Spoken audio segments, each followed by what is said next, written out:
I'd always say, right, put in your call sign first, because you got to know who you are. Yep. For that sector, for that trip, you got to know who you are. And sometimes that takes a bit of brutal honesty, you know, in the world that I work in now, who am I? And then you put in your destination. You don't put in the route because you need to know where you want to go. So you put who you are, where you want to go, and only then can you work out the route you're going to take.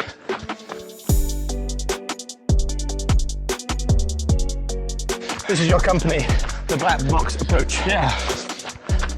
We all might have something going on in our lives, but maybe if we can look at it in a different perspective. Yeah. The approach is that let's find out where we are, where do we want to go to, and how are we going to get there. One of the first things we do on the aircraft is that we always set up the flight management system. Without it, it's like the heart of the aircraft. Without it, we can't navigate, we can't do fuel calculations. And we'd always, whenever I was training anyone to set up the FMS, the flight management system, I'd always say, right, put in your call sign first, because you got to know who you are. Yep. For that sector, for that trip, you got to know who you are. And sometimes that takes a bit of brutal honesty, you know, in the world that I work in now, who am I? And then you put in your destination. You don't put in the route because you need to know where you want to go. So you put who you are, where you want to go, and only then can you work out the route you're going to take. I like it. Yeah. So who are you, Christo? I still don't know. Who am I? What am I? It's funny, I often don't ask people for their job title. Do you know who you are? Oh, I know who I am now. Yeah, good. That's all that I matters. didn't though. Yeah. Because I labelled myself. I'm someone who I don't want other people to feel pain. I want to be that person. Or I want to train people to be that person that they needed. Yeah. But it's not me, it's giving people those skills, and they already have those skills to listen. But sometimes we need to be trained. Yeah. How to do it. You talk about the fixing thing. Yeah. Now I ask you, why do we jump to fixing mode? Why do we jump to fixing mode? Because we want it to be solved quickly and go away and carry on normal life. Yeah.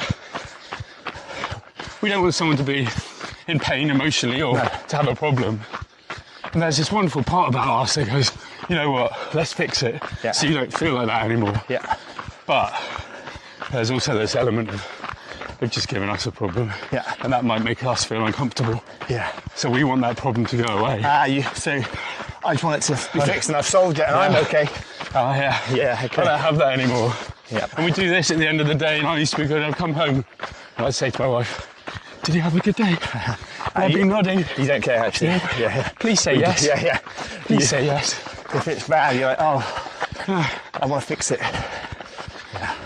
Because I don't want that in my life. We're the cabin crew. And I laugh because I worked there for a long time.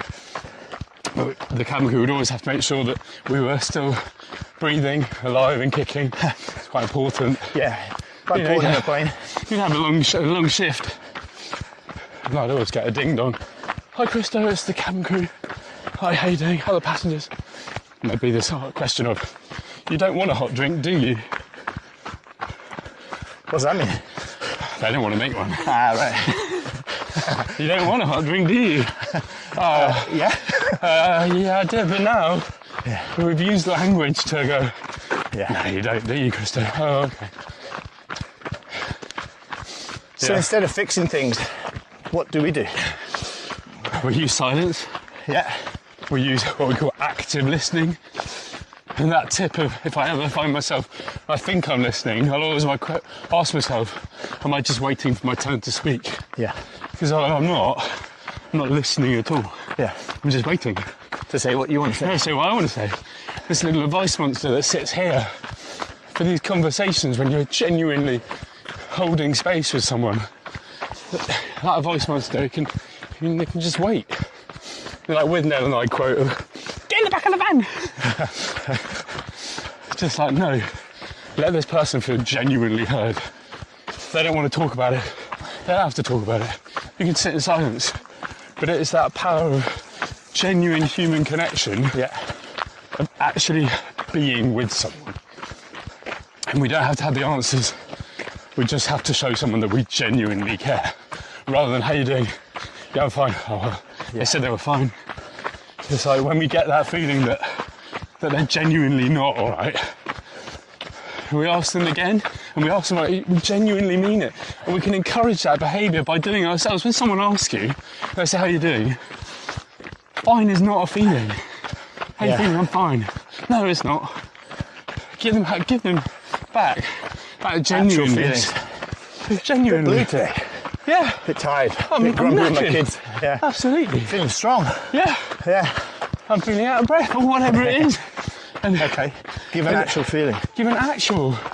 And that feeling, you know, if we say I'm happy or I'm sad, you're not actually. You're still Christo. It's something that you are going through, and at the moment, I'm feeling happy. Yeah. And it is like we can feel sadness rather than I'm sad. No, you're not. Yeah. You're Christo, and you're a bit. It's like you're doing sadness. Like we talk about it, I think apparently my Gaelic isn't up to much, but a direct translation of having depression is in the Gaelic language. They say depression is on me. Right. It's not I am. It's like on me, like a cloak. Yeah. But actually that it can be, you can take that cloak off. Yeah. If you find the right supports and treating those symptoms, you know, as individually, but rather than here's an antidepressant, that'll work. Yeah. Only 60% of the time. It's one of hundreds of things you can do to help you. Yeah. Or dozens of things, anyway. Having a conversation with someone, a genuine conversation. Just going for an actual little trot. Yeah. Get the endorphins going.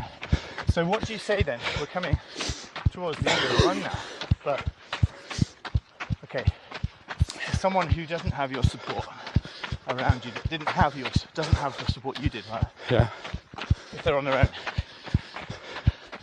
what to do? Is if you can find the energy within you to take that one little step, whether that is going for a shower or having a cup of tea, getting your ass out of bed when it feels like there is nothing around you. If you can find and summon that energy to do that, there is always that hope. But we can't do it alone. I always talk about autonomy, that person making that decision of what they want to happen in their future, and that is completely up to them. But we do it in a collaborative style. We use the language of we a lot, rather than you, oh, you've got a problem, you should phone the employee assistance program, or you should go and see the doctor. It's like, no. When someone's in a lot of emotional distress, the place can be really lonely. Yeah.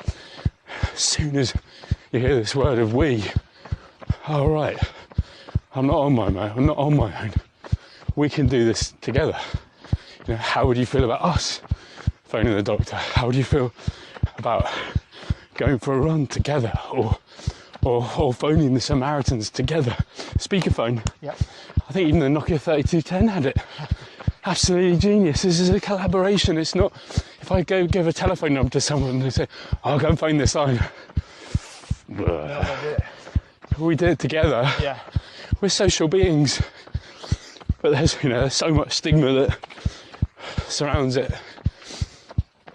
Oh, did I ask for directions to get to your house today? No. There's no way I'd ask for directions. But Google yeah, absolutely.